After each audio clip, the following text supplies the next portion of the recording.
Hey, what's up, rock stars? It's Rox coming to you today with a review for Real Housewives of Potomac, Season 6, Episode 5. So I just finished taking Blue on a quick walk, and it's before work. You see the sun trying to come on up. It's a brand new day, you guys. Anyway, I got to get to work, so got to get this video done so my day can be free. All right, but anyway, you guys, the review, let's get to it, shall we? All right, you guys, so the show starts with Ashley. Ashley has brought home the new baby Dylan. We got baby Dean and we got baby Dylan. And she said that she was a little nervous about bringing home baby Dylan because, you know, for all this time, it's just been her, Michael, and Dean, and they worked out so well, and Dean seems to be so happy, and, you know, all of that. So she wasn't really sure how the new baby was going to fit in, but now that she sees all of her family together, you know, nothing could be better. So we see her, Michael holding the baby, introducing the baby to Dean, and, you know, Dean loves the little baby, and all I could see was Mike not holding his head. I was just like, can you please? The boy head was just flopping all around. But I will say that boy just kept on looking up at Mike like, I ain't really too sure about you. He had a whole bunch of head motion. Ashley has her little boy, or her little boys now, Dean and Dylan. Now later on we see Gizelle. She comes to visit Ashley. And you know, when she comes on in, she's just like, oh, look at the baby. You know, she's like, I want to say that he doesn't look like Dean. And Ashley's like, nope, he doesn't look anything like Dean. And I was like, is that Gizelle's way of saying that this baby is cuter? Because you know how everybody kept on saying that the baby Dean looked just like Mike. I always thought the baby was cute, but he did look like Mike. He looked like a baby Mike. Well, this baby maybe must be taking more of Ashley's side, because yeah, I don't think he looks too much like Dean either. So how's it been going? You know, how's Dean doing? Dean loves Dylan. And Grace was like, oh my God, I had the twins like 18 months after I had Grace, and Grace was actually mad for a while. Like, she cried. So she had all these little babies, 3 babies. I was like, that's why Jamal was out there doing what he was doing. He had all this free time. You know, Gizelle was tied up with them kids. And while they're sitting there talking, Dean actually comes out. You know, he does side-eye Gizelle, but at least he didn't cry like he did with Karen. And that's when we meet the nanny. Okay, they got a nanny, and then she actually is younger and cuter. Mike says she can get it. She could get it too. You know, she was trying to stay hidden behind the wall and everything. Girl, we saw you. So they sit there and they're talking. Gizelle starts to tell Ashley what happened at Candace's house, and she wasn't there, you know. So while she's getting started, you know, the baby like poops. And, you know, Ashley just starts laughing because it's like all up their back. You know how it shoots up the back? And Gizelle's like, oh my God, I gotta go. Like, what is this? Child, we ain't seen this kind of carrying on. You know, our kids is all big. You know, you forget about these little things. But anyway, so how you feeling down there? And Ashley was just like, oh my gosh, like some stuff went on while she was trying to push the baby out. And Gizelle was like, did you take a shit? And she was like, I did. And Gizelle said, I did too. Like, it's a badge of honor. It's so funny because I remember when I was having Jada, I didn't have any medication because she was coming too quickly, and I felt like I was going to use the bathroom too. And they kept on saying, it's okay. I was like, I feel like I'm a boo-boo. Like, I feel like it's going to come out. And they're like, it's okay. Just push.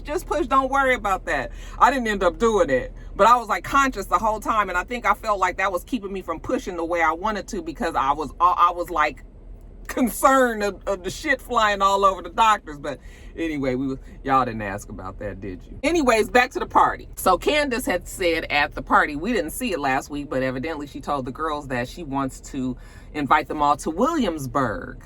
Okay, and has she called you? And Ashley was like, no, she didn't.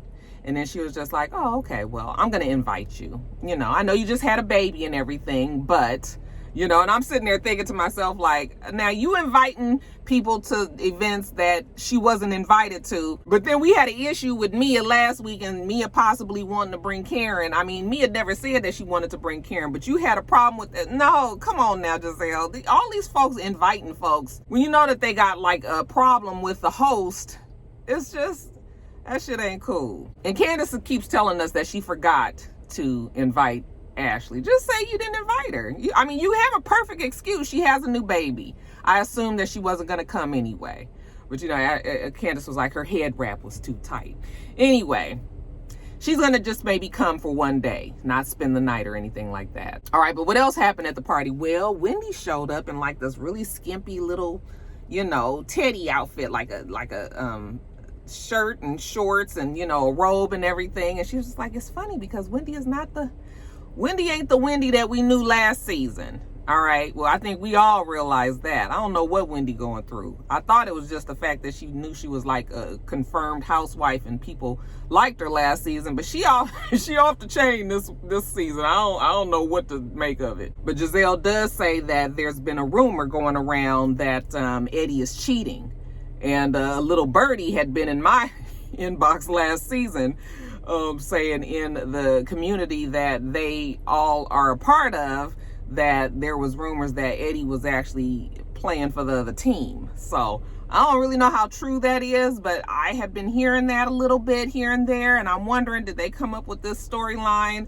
of him possibly having an affair to save you know, him from the Eddie might be gay rumors? Now, you know, I don't know how true that is, but I am telling you that is something that's out there that's floating. But it was funny when Gizelle had said, you know, I normally like to stay away from the gossip that's on the blogs, and I was just like, girl, now you know you love a good story. Talking about I'm not one to gossip, but okay, whatever, Gizelle. You sure did tell Ashley that story. You ain't had to say nothing. Now, speaking of Wendy, Wendy's at home, and, you know, I think she's trying to record like a lecture, because evidently she's still doing her professoring. That's not a word, I know. She's still a professor. She's trying to record the lecture, but, you know, it's COVID and everybody is home, which means the kids are running around and they're making noise, and, you know, she's trying to get this done, and, you know, kids, can you go somewhere? You know, but she finally gets it done. She goes back up to the family room where everybody is, and, you know, she tells the kids, you know, go on upstairs, let me talk to your dad for a little while. So when they're by themselves, she's telling Eddie how she's having like a problem with duality, you know, just the whole, she's a professor and she's a commentator, but then, you know, she has all these other creative parts of her that she would like to explore, but she feels like people are trying to keep her in a box. And I was just like, I don't know, Wendy. I mean, you kind of put yourself in the box. Like all last season, everything was about how educated you were, and this is what you did. You did your teaching. You was on TV, you know, doing commentating. And I mean, you clearly told us the box that you were in. So we put you there because everything was, the emphasis was so much on, you know, your degrees. Now it's hard for everybody to kind of switch up to this creative side of Wendy, because you kind of made it seem like the degrees was the end all be all, you know? So she says people don't understand where these the situation came from. I mean, it is a little bit random, but I mean, it's not nothing that she couldn't turn into something big. I mean, homewares, people love buying that kind of stuff. Okay. So it could be, if it's done right, she could do very well with that. But I just don't know if she's quite at the doing it right stage, you know, because Eddie is talking to her and he was like, you just got too many things on your plate. And she was like, well, when haven't I ever? You know, he was like, but it's too many different things. You know, the stuff that you was doing before was all in line with, you know, everything was all in line with each other. Now you got this whole new venture that's totally off the path that you've been on, and you gotta like do the research. You've got to get a business plan. You've got to have a mission statement. You've got to know exactly what you want to do. You have to have the money. Okay. And she was just like, oh, I'm going to be spending your money. And he was like, honey, my pocket's been closed. You can kind of see that Eddie's patience is a little short with Wendy. I bet you he's probably trying to figure out what his wife is going through too. If there is any truth to these cheating rumors, I mean, maybe he's figuring he gonna have to tolerate it because he may have messed up. Like, I don't know. But Wendy and Eddie, their relationship is so weird and so different than last season that it's every time Wendy is on the screen now with these big titties and this big booty and always having them out, and you know, her just a little bit more out there, and just she almost seems wild. Like a wild person, you know. But I don't know. She asked him if he's happy. He was like, not really, you know, because it's just really too much going on, and he don't like all these changes, and you know, she can't really pour from an empty cup. You know, you trying to be here for your family, be here for the kids, be here for me, be here for your work, you know, professorship, you know, being there commentating, also doing these candles that you don't really know what you're doing. Like, it's too much.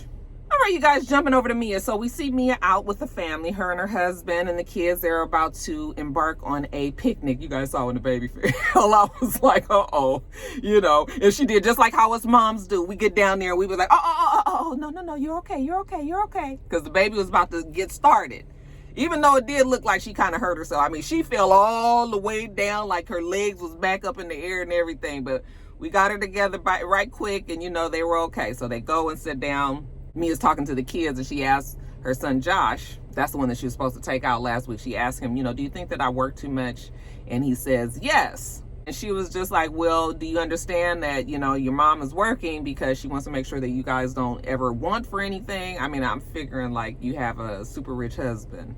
But I mean, even that's not guaranteed. You ain't gonna, you know, you might not be with him forever, but you're gonna have these kids forever. So I mean, I understand she's trying to provide for her kids and all, but maybe you ain't got to do it that hard. Like I said, your husband is rich. You guys have money already, but I mean, that's not bad having that kind of work ethic. But, you know, if it's coming at the expense of your kids, then maybe we need to reevaluate. She's also talking to her husband and just talking about her mother. So remember, she told us that she had been in the foster system. Her and her mom still have this really strained relationship that they've tried. You know, she's tried to, you know, communicate with her mother and try to like foster like some sort of new relationship. But for whatever reason, they keep missing the bus. Evidently, when she was little, she said her mom never had that mother instinct. Like she would just leave her. She'd be by herself, you know, she'd be hungry and all of this. And her mom just never had that. I guess she's grown to just accept that, but she was hoping that her mother would at least have a better relationship with the grandkids. So Mia says that she's trying to understand her mom, though. She's trying to understand her mom's thought process. Her husband tells her, you know, maybe you just need to reach out one more time. You know, you just need to keep trying to, you know, get that relationship back on track or get it on track. I don't know if it's ever even been, you know, something for it to get back to. Now we see Robin and Gizelle are meeting each other at a lounge. It looks like they're going to meet for drinks and, you know, have a bite to eat. And then surprise, who should pull up but Mia? I said, oh, I wasn't expecting this, especially since last week, you know, she was just like, unless it's about business, you know, I don't have anything to say to you. But turns out that I guess she did have something to say, because here we are meeting. Now, I know Mia had said last week that she was going to work on it, that she was being harsh. You know, she didn't want any problems with them. And you guys, I have been saying on Twitter that I really think that Mia wants to be friends with Gizelle and Robin. I think that Mia probably has watched the show over the years and probably always kind of felt like she would align more with Gizelle than anybody else. For whatever reason, they brought her on as a friend of Karen's. I bet you Karen didn't know Mia at all before this show. We know how that goes. But I think that it might have even been more of a better fit if Mia came in as Gizelle's friend, because they have some similar personality, you know, when it comes to just kind of saying what you want to say and, you know, shading and things like that. I feel like maybe she felt like she would be more Gizelle's friend. So I feel like she really wants to be Gizelle and Robin's friend, but she's also trying to stay loyal to Karen and trying to like do both of these. And she's going to find that on this show, it's hard to be friends with people that are enemies with each other. They expect you to choose sides. Okay. Karen is a little bit more mature when it comes to things like that, but for sure, okay, well, at least in the past, Gizelle has been that way. This season, it looks like Gizelle is trying a new angle. Okay, and I ain't quite sure when the old Gizelle is gonna rear its ugly head, but anyway. So she comes there and she's all dressed like she got on a long ball gown and damn fur coat, and it was like, where the hell you going, girl? Okay, this is Potomac. This is not Beverly Hills or New York or New Jersey. Anyways, they sit down and Robin says, you know, we just want to start over. We're going to start fresh with a new Mia, okay? Clean slate, like we didn't even know each other, okay?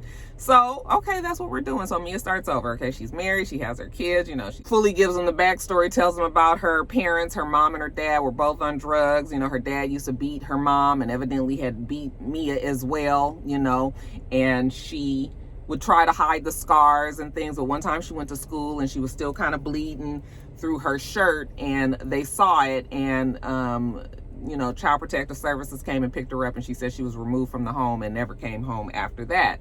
After that, her and her mom didn't really have a relationship anymore, okay? And that has just been bad ever since. So then she tells them how her mom, was on heroin, and, no judgment or anything, but that's really what it was. And Robin was like, oh yeah. She said, no, it's no judgment at all. She said Juan's parents both died from AIDS, from them being heroin addicts. And Mia said, my father died from AIDS from heroin as well.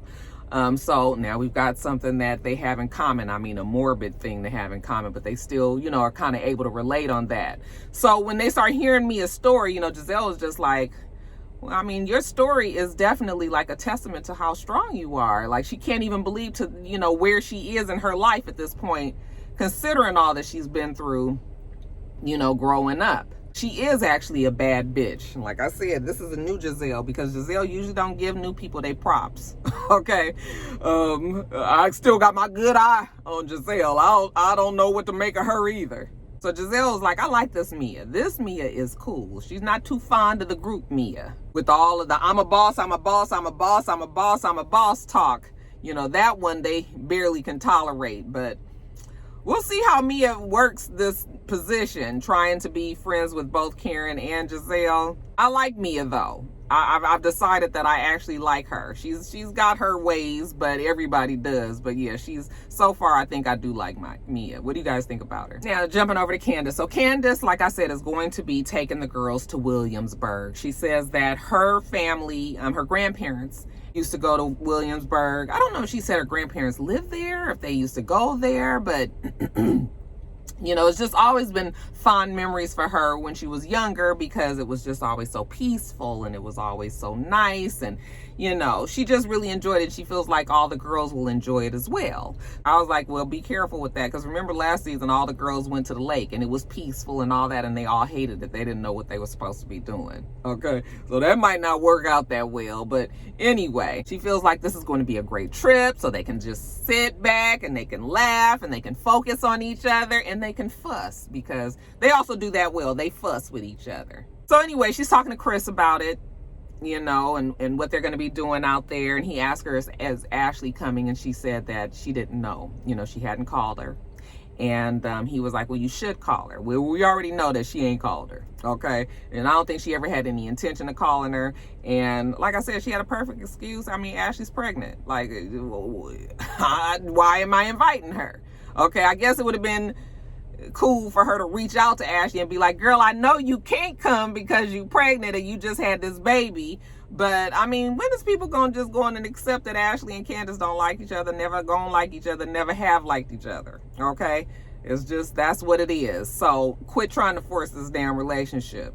But whatever, the day has come that they're going to be leaving. Karen calls and tells her that she is going to be stepping away because, she's becoming the ambassador, the honorary ambassador. She's being sworn in out there in her hometown. So she's going to have to leave for a little while from the trip to go and do that. Okay. We see all the girls getting packed. We see Robin trying to do some last minute things at her, fulfilling some orders. You guys tell me that her hats are very nice. Okay. You guys say that they're nice quality, and she has a lot of different styles and colors and everything. So good for Robin. Okay. Something that she can actually prosper from and not be putting a whole bunch of money in and losing, like property. Is she still doing the property flip thing? But we see Wendy leaving the kids with Eddie, and we see Candace, she's leaving Chris, obviously, and waiting on this big tour bus that they have that's taking them to Williamsburg. It's really nice.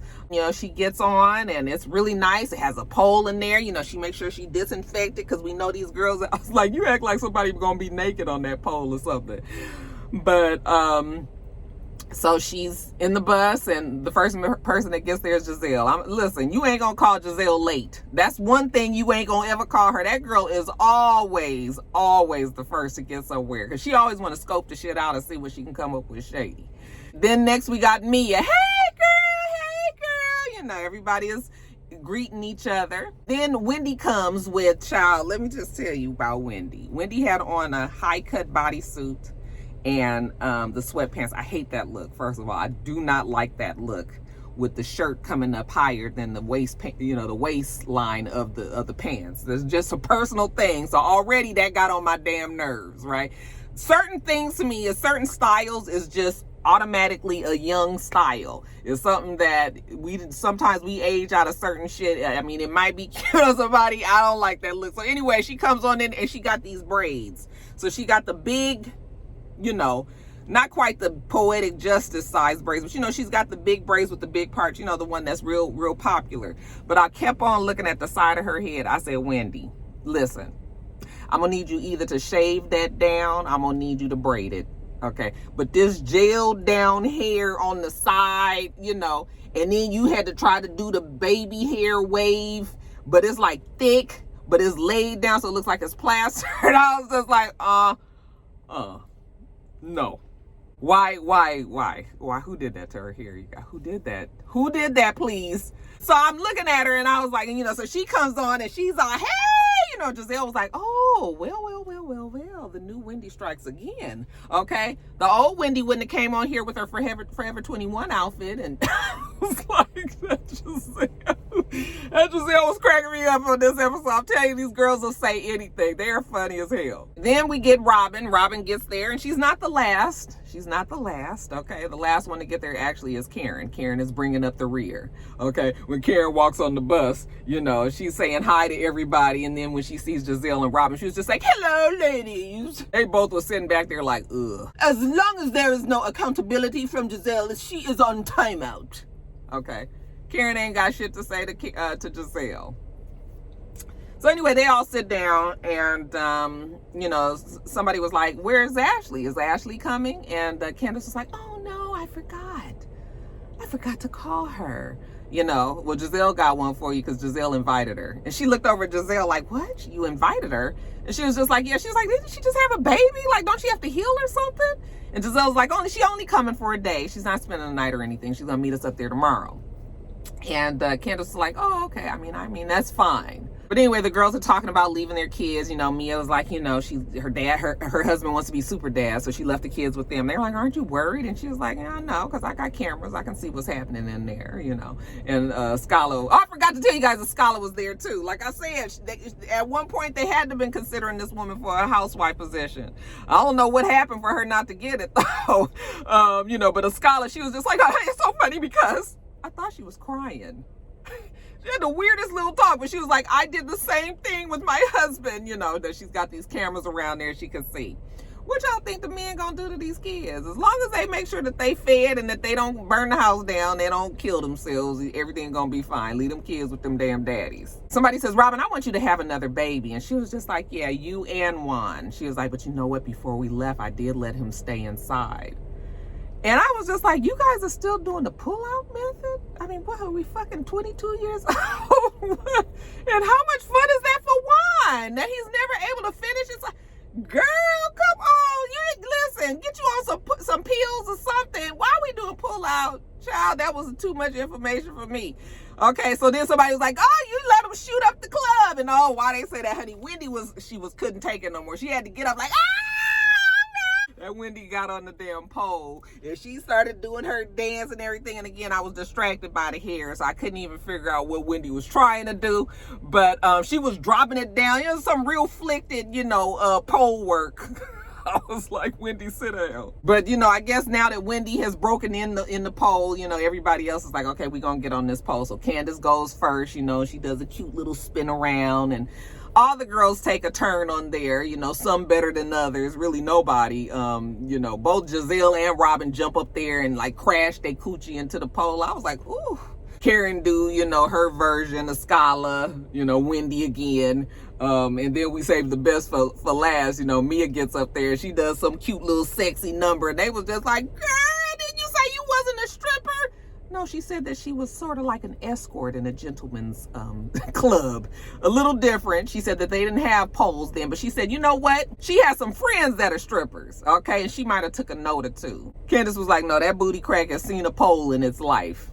But anyways, so what are we doing on this trip? And Candace was like, okay, well, first of all, I just want to let you guys know that there's two homes. So there's the main home and then there's a cottage, okay? And in the main home, it's going to be me it's going to be Mia, it's going to be Gizelle and Robin. And then in the cottage, it'll be Robin, Wendy, and Escala, like the throwaways, okay? It's funny because Wendy used to be Candace's girl, but I guess Candace was just like, no, not while Wendy trying to be Karen's friend, okay? And she was just like, you know, they ace boom coons right now, so let them two be over there. And then Escala, which I was just like, how you gonna put Escala in a place separate from supposedly her friend, which is Robin, okay? But like I said, Candace don't have a relationship with Escala, ain't really seeing it for Wendy, and we already know how she feel about Karen, so y'all go over there and be in that house, you know, randomly. So Mia will be over there with Gizelle. You know, Karen was just like, I hope that Mia's experience with Gizelle will be different from my experience with Gizelle, because Gizelle is slick.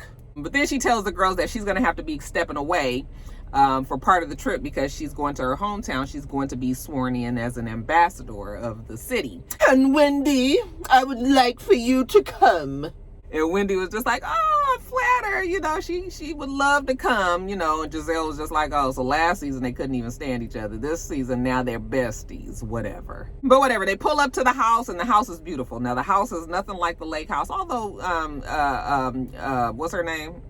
Monique's lake house was nice as well, but not like this. I mean, this is like a really, really nice home. They have a staff in there. It looks like they working to cook and clean and all of that. The rooms are all nice. I think this is the 4-bedroom home. Yeah, this is the main home. So when they get in there, you know, Candace was like, let's fight over the rooms. And they're like, we ain't fighting over no rooms now. I'm looking at that house and I was like, I'm sure that house has all nice rooms. So they all start walking through and like saying how nice it is. They're all so impressed. I was like, what does cottage look like? Because they ain't said nothing about the damn cottage. But, you know, they go and pick the rooms. Oh, Mia wants this room. Oh, Candace has this room. Okay, Gizelle, Robin. So everybody gets their rooms, right? Gizelle was just like, oh, I have to apologize to Williamsburg. All this time I thought it was like a little hick town, you know, and now come to find out Williamsburg has a whole lot to offer. And they even find out that President Obama had stayed at that location, so that even upped the ante even more. But anyway, it's time to eat. Like I said, we don't even see what the cottage is, so the girls are still all in the main house. They've prepared dinner for them, and Gizelle says that this thing with Karen has gone too far because Karen is always picking a fight with her. I was like, well, Karen ain't really did nothing to you yet. I mean, not while we've been in this house. You the one that's been mean mugging her. Karen ain't even been paying you no damn attention. So anyway, they all sit down with their plates, and Gizelle was like talking to Robin, and she says under her breath, like, I wish you were, you know, upstairs next to me, you know, because it's Gizelle and Mia that's upstairs. Now, they gave everybody the fucking opportunity to go pick their rooms. Why all of a sudden Robin gonna tell Mia, you know what, hey Mia, you gonna be downstairs, I'm taking your room. I was like, what? Let me tell you, Mia was a good sport in that. All right, because Mia didn't really give her no pushback. I mean, she sort of was just like, oh, okay. Okay, and I'm sure the rooms are all nice and everything, but the bitch, don't tell me what I'm not going to do, because I would have been like, oh, no, the fuck I'm not. We all got in the rooms that we said we was going to, and you should have picked that room when we was all going through it. Like, no, but Mia didn't do that.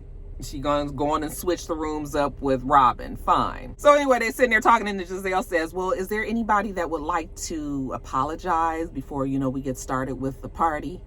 And somebody was like, is there something that we need to apologize about? Like, what are you talking about? Okay. And then Karen, you know, she's over there eating. She was just like, are you talking to me? Yes, I'm talking to you. I'm waiting on an apology from you, Karen. And Karen was just like, yeah, and I'm waiting on an apology from you. Well, Gizelle says that she's waiting on the apology because Karen lied on her family on national TV and told the whole world all of these lies and all that. I was like, well, really, it was Monique. Karen was kind of co-signing on it, but I mean, semantics. Of course, Karen is just like, oh, whatever. If Gizelle wanted to talk to me about this, she could have pulled me to the side and said how she felt. Gizelle was like, I'm not pulling you to the side. I'm telling you how I feel right now. Karen is saying that she's still upset about the whole comment about Uncle Jessup and that, you know, Gizelle wished death on him. And I was just like, Karen, come on now. Y'all know I love Karen. I do. But you're reaching on this one because people, it's a saying, like people be like, honey, you be dead and gone before I lose these looks or something like that. And you're not wishing dead on somebody. You just saying it's a fact. Like, honey, that ain't never gonna happen, in other words. And I just feel like Karen is using that. Like I said, she waited 4 years to let us know that bothered her. No. So you know, Gizelle was like, Karen, you know that this whole thing about Uncle Jessup is bullshit, okay? Then she was just like, I want Ray to live. I want Ray to pay his bills. I was that shit tickled me. It was so damn funny because Karen couldn't say nothing. I'm sure that the way it was edited, we'll probably hear more of that argument next week, but that shit was funny to me. I'll tell you, that Gizelle said some funny shit this week. Actually, all of the girls are also very quick-witted. That that's one of the reasons why this show is enjoyable still, is because they still have like that quick-witted shade. They just say whatever. You guys, make sure you rate, comment, and subscribe to the channel. I'm itsrox. The channel is itsrox. Everything else I do will be in the bottom bar. All right. So I hope that you have a wonderful, wonderful rest of your day, and I plan on doing the same. Until next time, rock stars. Bye.